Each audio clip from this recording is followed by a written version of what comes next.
All right, welcome into this week's episode of Titans by Two podcast. I'm your co-host, Brett Batchelor. Austin, our other usual co-host, he's not here this week. He had to pull out, unfortunately. Kind of late, a little weak by him, but no, I'm just joking.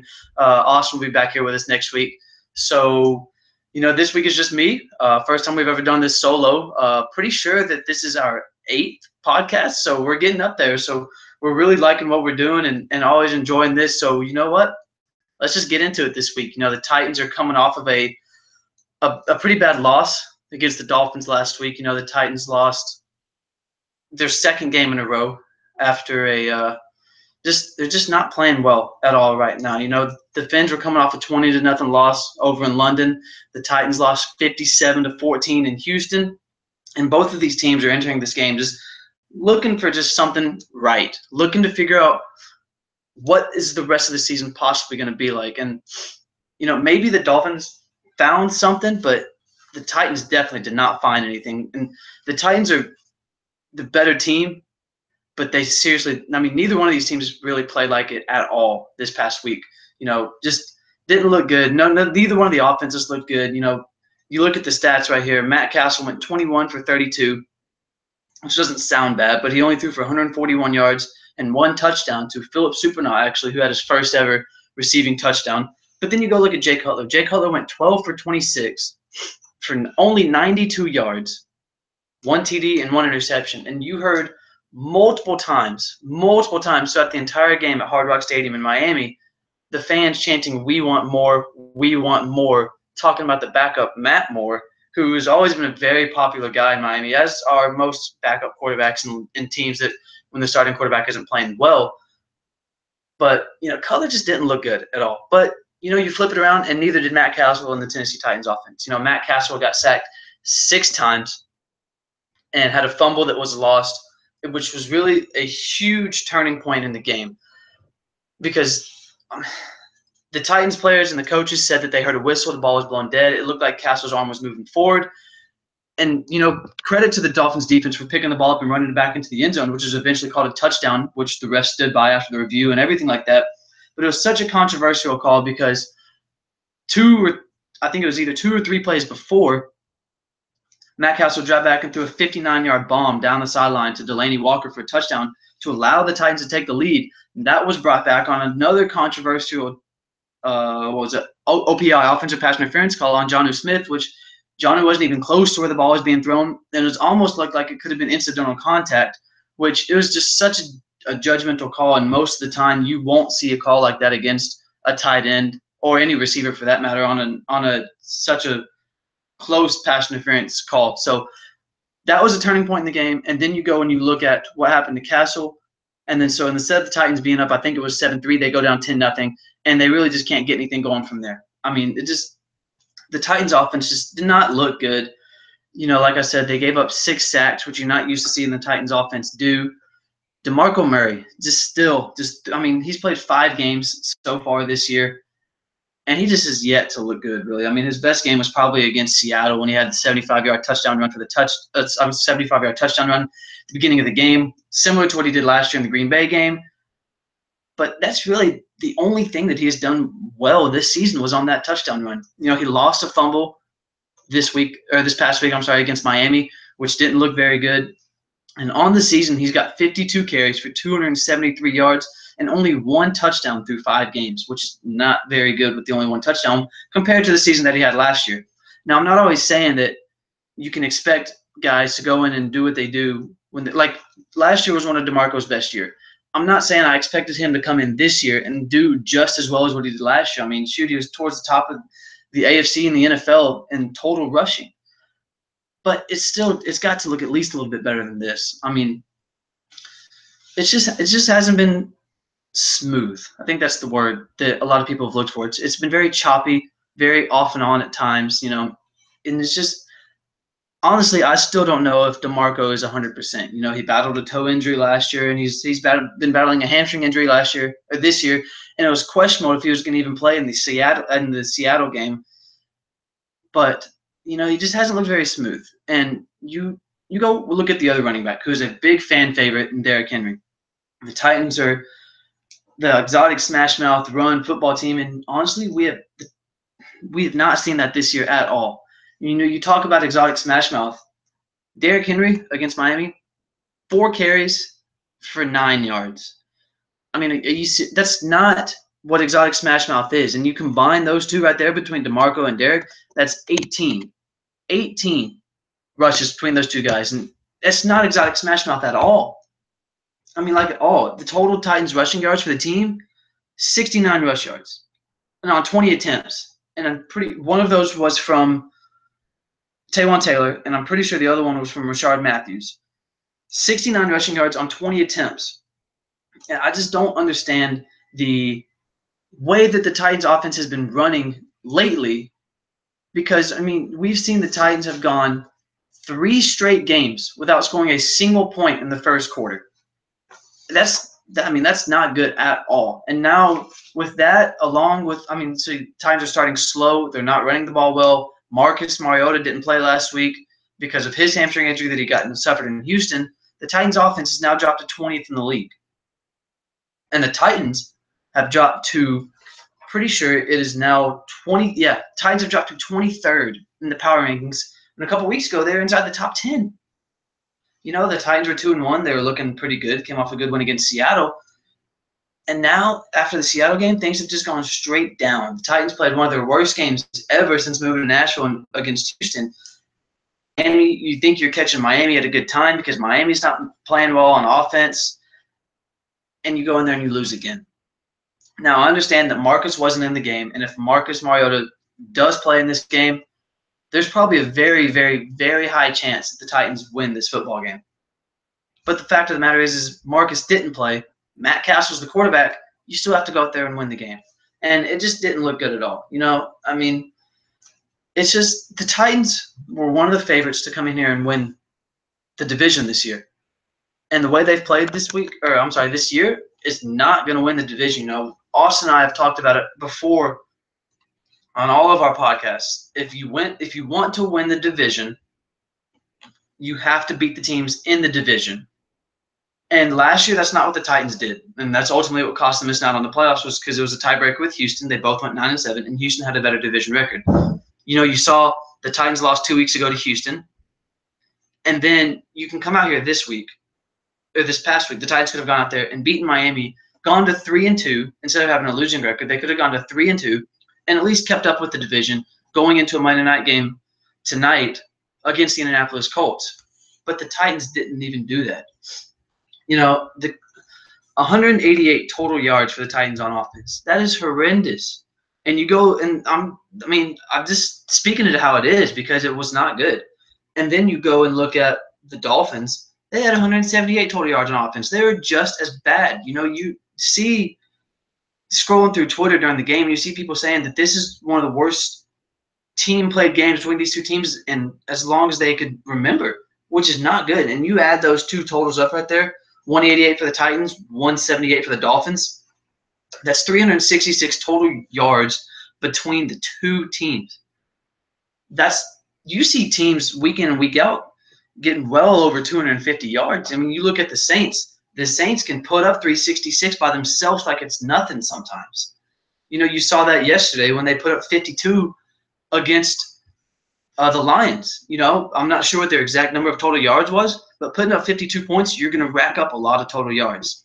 So it's the Titans have got to figure something out on offense because it's gone downhill. Now, I'm not trying to harp on the negatives because the Titans have done good. You know, they put up 33 against the Seahawks. The Titans put up 38 against the Jags. So the offense is there. You know, I think the Titans do better when Marcus Mariota is healthy and playing, which he's listed as questionable for tonight against the Colts. But Paul Kaharski tweeted out yesterday that sources tell him that Marcus will play on Monday night, which is what the Titans desperately need.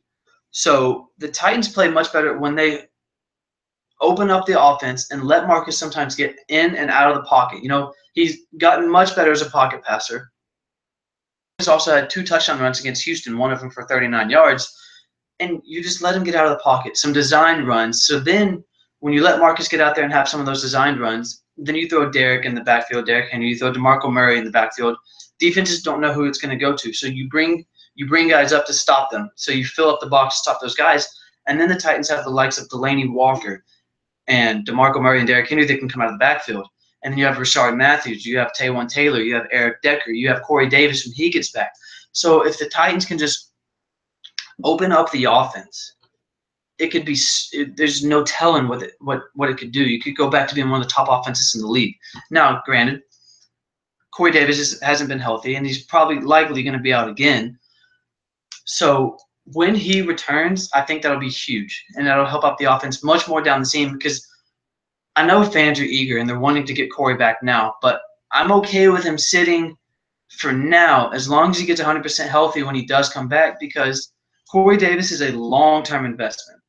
You know, if he was like Decker, like a one-year signing, free agent signing, then and if he's like 90%, then maybe you play him now. But Corey Davis is expected to be the number one receiver for this team for a very long time. So you keep him healthy. And that was actually, you know, we're taking Twitter questions now to venture on our podcast. One of the questions that we got this week on our Twitter page was, do we think that Corey Davis being out is a coincidence of the offense struggling? Honestly, I don't think so. Not necessarily yet. Solely to the fact of Corey Davis is just a rookie and he hasn't played that many games. If he was like an Antonio Brown or Julio Jones, then maybe yeah. But Corey hasn't been in the league for, barely like a quarter of a season. So once he evolves and becomes the number one receiver of this team, and then if he gets hurt again, yeah, maybe.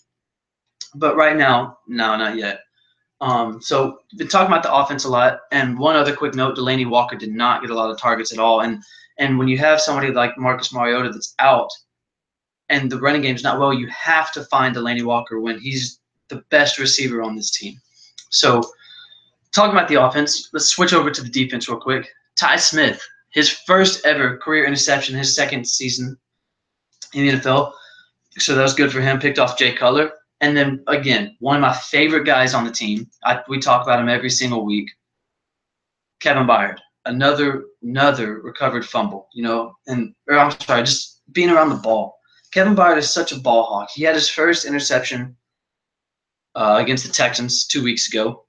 And it just seems like he's always up towards the top of the list in tackles. He's always up to the top of the list with assisted tackles. And Byard he's always around the football. And, it's just something that when you have a player like that, you have to start playing better around him. The Titans have not been able to rush the quarterback very well this season. They have around 7 or 8 sacks on the season, which through 5 games, it's just, you could say it's okay, but there's the pressure that it seems like that they've been trying to put on, and it just hasn't been a whole lot. And it kind of, it's not a very good thing to say so far, but a positive note so far this season. The MVP of this team so far through 5 games of the season is Brett Kern, the punter. Brett Kern has had a stellar year, probably one of his best years so far. Against Miami this past week, he had 54 punts, which is, 10 punts that averaged 54.9 yards. That is fantastic. He pinned him down inside the 24 times, and even had a punt that went down for 71 yards. And you take all those, add up the 5 games together, Brett Kern averaging 51.8 yards per punt on the season. That is fantastic. And, obviously you don't want him to punt a lot, but in this case right now he is.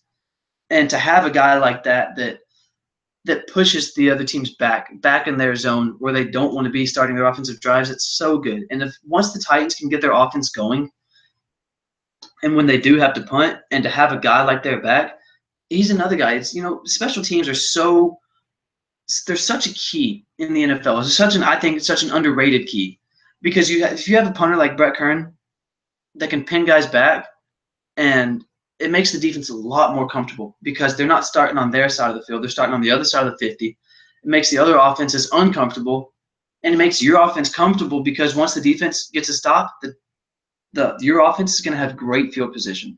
So to have somebody like that is fantastic.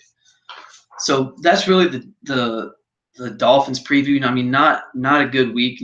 Like I said before, for the people that when these videos come out, or when we do have a video come out, I turn around, I look at this schedule behind me, all the time when Austin and I talk about this, you know.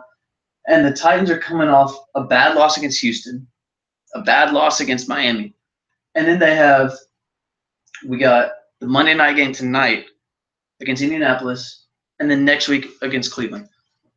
This is such a big key for the Titans. You know, the Titans, Austin and I said it last week, if the Titans through these 3 games, Miami, Indianapolis, and Cleveland, if the Titans have a losing record through these 3 games, then something is really off, and the season honestly might be done. Because if the Titans can't beat those 3 teams with a better roster and better probably coaching staff than those 3 teams, then something's really up. And if the Titans can't beat those 3 teams, then how are we going to expect them to beat, you know, the Steelers on November 16th? The Rams, who are playing fantastic on Christmas Eve. They got to play the Texans again. They have to play the Jags, who are actually leading the division right now. How are we going to expect the Titans to beat these teams? So this is such a key game. You know, this is the first Monday night game the Titans have had in 3 years. And it helps that it's at Nissan Stadium in Nashville, solely because of the fact that Nissan Stadium in primetime games is always fantastic. You know, I've been to many Thursday, Sunday night, Monday night games at Nissan Stadium, and they're always good. They're always loud, and it just helps it so much. But, you know, it's just if the Titans can win tonight against Indianapolis, get to 3-3, that gives them such a big positive going against the Browns the next week, who are currently right now 30th in the power rankings. So, you know, playing against these weak teams these next couple weeks, if the Titans can get it done tonight and then get it done next week against Cleveland, that moves them to 4-3, back in the division race, if not in the division race, right there in the wild card spot, and it makes it so much easier than having to press and push and worry about what might happen for the rest of the season. So we switch over to the Colts game. You know, the Colts are coming off of a win against the 49ers in OT. So it's a good win for them. I mean, regardless of who you're playing, you know, I know the 49ers aren't playing well right now, but a win is a win, and that's what it is. You know, the Colts offense is ranked 21st in the league, one below the Titans, who are at 20th, and their defense is ranked at 29th in the league. The Titans are at 23rd. Jacoby Brissett so far this year, their starting quarterback, while Andrew Luck has been out and will be out again tonight. Jacoby Brissett, 77 for 127 for 997 yards, 2 touchdowns, and 3 interceptions so far this year. You hear those stats, and you think, okay, he's only thrown 2 touchdowns and 3 interceptions in 5 games. That must not be very good. But he's keeping them at least in games. You know, the Colts got blown out. It's absolutely blown out by the Rams in their first game of the season and by the Seahawks in their third game, I believe, of the season. But all of their other games, you know, they had a close loss to the Cardinals that they only lost by 3. They only beat the 49ers by 3, and they beat the Browns by 3. That puts them at 2-3, but Jacoby Brissett has kept them in the game. You know, that's 3 of their 5 games that they've only won by 3 points. Or that there's been decided by 3 points. They won 2 of them by 3, lost 1 by 3, and the other 2 were blowouts. But the point that I'm getting at is he's keeping them alive. It's not like the Colts are 0-5. Jacoby Brissett is keeping the Colts in games. And, you know, it's just the Titans have lost 11 straight games to the Indianapolis Colts. Andrew Luck in his career, when healthy, has never, ever lost a game to the Tennessee Titans. And that is ridiculous to think, if you're a Titans fan, that you just can't beat the Colts. You know, a lot of Titans fans, is one of the biggest rivalries within the division. And I think it's grown over the past couple of years because the Titans can't seem to beat the Colts, you know. And this is such a good time for the Titans to beat the Colts. The Titans have the better roster. And honestly, Andrew Luck is out again. Marcus is most likely going to play. Marcus being back in prime time at Nissan Stadium is a huge key. A huge key. You know, Jacoby Brissett, it's his first Monday night game as a starter. And probably what'll be most likely a hostile atmosphere, as most stadiums are on Monday night. You know, it's so good to have Marcus back. And to have Marcus back against a defense that's 29th in the league, man, you talk about you being able to open up the offense and get the crowd going, and the defense stepping up against a guy who's in his first ever Monday Night Football start. That is such a big key. And that's one thing that if the Titans would actually run the ball more, and I know that's crazy to say, but if the Titans could run the ball more and throw the ball a little bit less, it's so much better. You know, I harp on this all the time with Austin, but when the Titans tend to throw the ball, 33, 35, 40 times per game, they do not play as well. And when they run the ball for 15, 18, 20 times a game, they don't play as well. When the Titans run the ball for 22, 25, 30 times, and they throw the ball for 18, 22, 25, they play so much better. So much better. Marcus is a good game controller. He's not extremely flashy like your Aaron Rodgers, your Tom Brady's. And I'm not comparing him to Alex Smith either. And it's hard to compare Marcus to anybody, really, because he's just kind of a different skill set. But he controls the game well. When you see Marcus go 17 for 22 for 220 yards, 2 touchdowns, no picks, and then you see Derrick Henry get 15 carries for 67 yards, DeMarco Murray 15 carries for 80 or 100 yards, that's 22 passes to 30 rushes. And the Titans just seem to play so much better that way. You go back to the Dolphins game last week, Matt Castle, 32 passes, it's Matt Castle. Why would the Titans do that? Because you saw how bad he played in Houston after Marcus went out that week, and he didn't look good again this week. So why are they throwing the ball 32 times and only running it 20 times, but it's only 18 times between DeMarco and Derrick. They preach on exotic smash mouth, and that's, by the way, the t-shirts they're giving out tomorrow. It says exotic smash mouth on the t-shirts. If you're going to preach that, then you have to do it. You have to do it. So, it's just the Titans really need to focus on opening up the offense just a little bit more and getting it more balanced. And I know that this has been a heavy talk on the offense so far, but it's just what they have to do.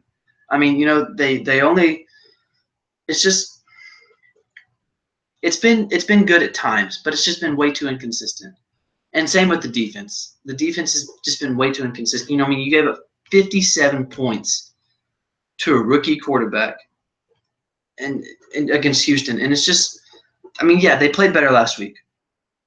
Obviously, they played better. They didn't allow as many points. They held Jay Cutler to 92 passing yards and an interception.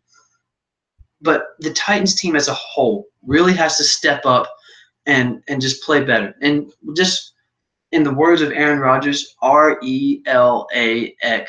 relax. To Titans fans, to Titans players, to the Titans coaches, and even myself, because I'm getting hyped up during the games as well and getting frustrated, getting excited. But if everybody can just relax, I know that nobody is happy with being 2-3, especially with the way they've played the past couple weeks. But the Titans have one of the easiest schedules in the league remaining. So if the Titans can win tonight against Indianapolis and get to 3-3 and get to 500, I think that would calm it so well, because we know what the Titans are capable of. We know the offense can play well, and the playmakers that they have on the defense, like Adoree Jackson and Kevin Byard and Brian Orakpo and Jarrell Casey. So the Titans have the assets, but a win tonight will just calm everything down. And speaking of the defense, they're really going to have to look at calming down T.Y. Hilton. T.Y. Hilton has had heydays, had career games against the Titans in the past.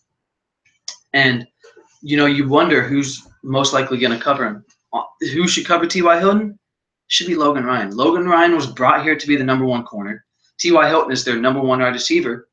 Put him on. It's like in the Houston game, you saw Bryce McCain on DeAndre Hopkins. Nobody still knows why. DeAndre Hopkins is their number 1 receiver. Bryce McCain is the nickel slot guy. And so I don't know why they would put him on. And that went back to going last week. The Titans definitely changed that because Bryce McCain did not get near as much playing time last week. And Jarvis Landry and Kenny Stills and all that were being guarded by Adoree Jackson and Logan Ryan, who will both get a lot of playing time this week. Logan Ryan, you put him on T.Y. Hilton. You shut him down, that shuts down the Colts offense. They have Frank Gore at running back, who's doing okay still for an older guy, honestly, in the league. But you shut down T.Y. Hilton, that creates a much better scenario for the Titans defense. Keep him to, 5, 6 targets, maybe 1, 2 receptions for like 3, 4 yards. Now, I'm not saying that's going to happen, but if the Titans can just hold T.Y. Hilton to a low game in the stat book, that's such a big key, because then Jacoby Brissett doesn't have that many. And if it was Andrew Luck, then maybe you found a way to win the game. But Jacoby Brissett, if they can just shut them down, rush Jacoby Brissett, shut down T.Y. Hilton, keep Frank Gore low. Those are really the big assets for the Colts. You shut those guys down, and the Titans are looking real good here on Monday night. So Austin and I, weekly, we do our weekly hot takes. For all those that listen all the time, we have our weekly hot takes. Austin's usually every week is Adoree Jackson is going to have a punt return or a kick return for a touchdown. That's his weekly hot take. And sometimes he'll throw in another one, because that's literally what he says every single week, because that's bound to happen at some point. I completely agree with him this week, or just all the time on that hot take. Last week, I predicted that Adoree Jackson would get his first career interception. That didn't happen. 2 weeks ago, I predicted that Kevin Byard would get his first one. That one did happen. This week, I talked about the Titans offense struggling and just not looking as well. With Marcus being back, I think that this will help the Titans offense open more. I think, Mike Mularkey said that they're looking to implement Derrick Henry into the game more, which, obviously that's what they need to do. So I'm going to say that the Titans have this isn't the hot take yet, but the Titans are going to have a more balanced rushing attack and offense. Like I was saying, more rushes, less passes. The Titans do that. I'm going to say that the Titans offense goes for over, let's go 330. I'll go 330 yards, because it's a hot take for a reason. So, I have to make it more than what the Titans have been doing, obviously. So, last week the Titans had 188 total yards. Only 141 passing yards to 69 rushing yards. 188 total. This week I'm saying the Titans over 330 against the 29th ranked defense in the league. So, we look forward to the Titans tonight on Monday night, and we look forward to it for the rest of the season. I'm Brett Batchelor. We'll see you next week. Tighten up.